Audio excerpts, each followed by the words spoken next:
Alors, bonjour à tous. Aujourd'hui, on va apprendre à faire un compte à rebours en JS. Donc, tout d'abord, on a besoin d'afficher le compte à rebours. Donc, on va créer un fichier index.html. Ensuite, on va mettre la structure d'un fichier HTML. Ensuite, dans le body, on va mettre des paragraphes pour afficher le compte à rebours. Donc, on va créer un premier paragraphe et on va lui donner pour ID days. Et donc, ce paragraphe va afficher les jours. On va aussi lui mettre comme classe count value et on va le copier-coller pour les heures, les minutes et les secondes. Donc, dans le deuxième, on remplace days par horse. Dans le troisième, on va mettre minutes. Et le dernier, on va mettre secondes. Ensuite, on va créer un fichier CSS, donc on va l'appeler style.css, et donc dedans on va mettre du style pour notre page HTML. Donc déjà, on va le relier à la page HTML dans le head, donc pour ça on fait une balise link, avec comme attribut rel égale stylesheet, et pour href, le chemin du fichier style. Donc là, ça va juste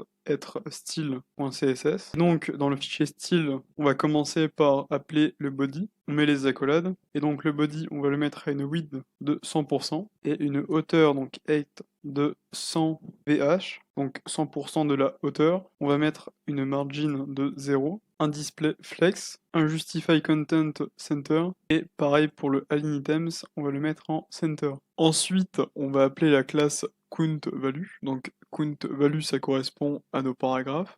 Et dans ce count value, on va mettre une margin avec 0 en haut et en bas et 20 pixels à gauche et à droite. Ensuite, on va pouvoir passer sur la partie JavaScript. Donc, on va commencer par créer un fichier script.js. Ensuite, on va relier le script à la page HTML. Donc pour ça, à la toute fin du body, on crée une balise script et on lui donne l'attribut src égale, entre guillemets, script.js. Ensuite, dans le script, on va créer une constante today. Donc ça va correspondre à la date d'aujourd'hui. Donc cette constante, elle va être égale à new date, entre parenthèses, point get time, entre parenthèses. Ensuite, on va créer une constante event, donc ça va correspondre à l'événement du compte à rebours. Donc on va faire un new date avec à l'intérieur des parenthèses des guillemets et la date de l'événement. Donc la date, on va prendre par exemple Noël 2022. Donc on met 2022-12-25. Ensuite, on met un espace et on met minuit.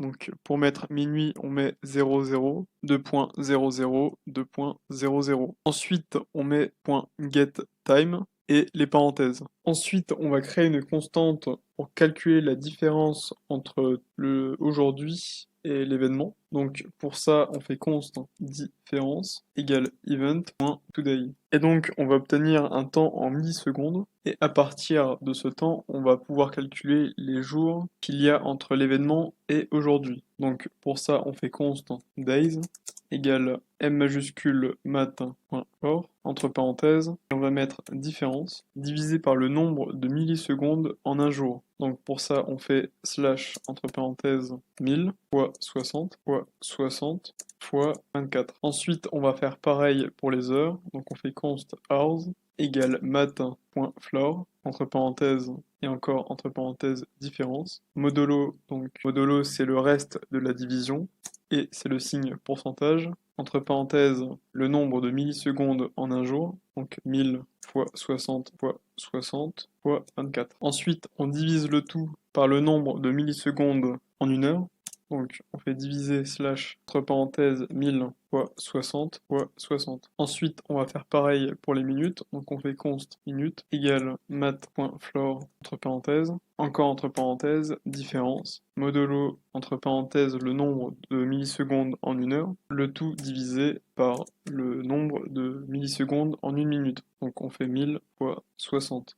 Ensuite, pour terminer, on va faire pareil avec les secondes. Donc on fait const secondes égale mat.floor, entre parenthèses, encore entre parenthèses, différence, modulo, le nombre de millisecondes en une minute, le tout divisé par le nombre de millisecondes en une seconde, donc c'est-à-dire 1000. Ensuite, on va afficher ces valeurs dans la page HTML. Donc pour ça, on fait document.getElementById Et donc pour sélectionner le paragraphe du jour, on met l'ID days.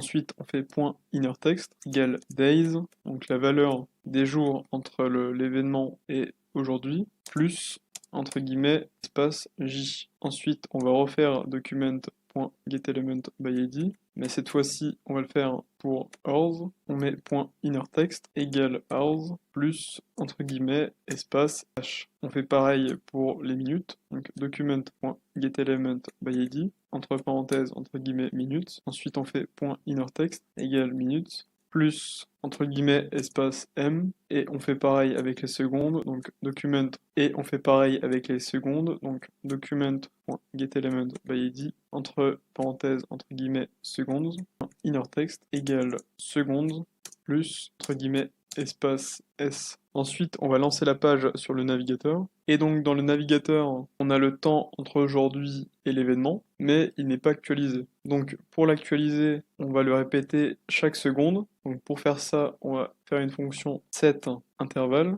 entre parenthèses. À l'intérieur des parenthèses, on fait une fonction fléchée. Donc, parenthèse, flèche, accolade. Et on va déplacer tout ça, tout le script à l'intérieur. Et après l'accolade, on met une virgule et le temps entre chaque répétition. Donc là, c'est 1 seconde et le temps, il est en millisecondes. Donc du coup, on met 1000. Et donc, si on actualise, on a bien le compte à rebours qui s'actualise. Et donc, c'est tout pour cette vidéo sur le compte à rebours en JavaScript.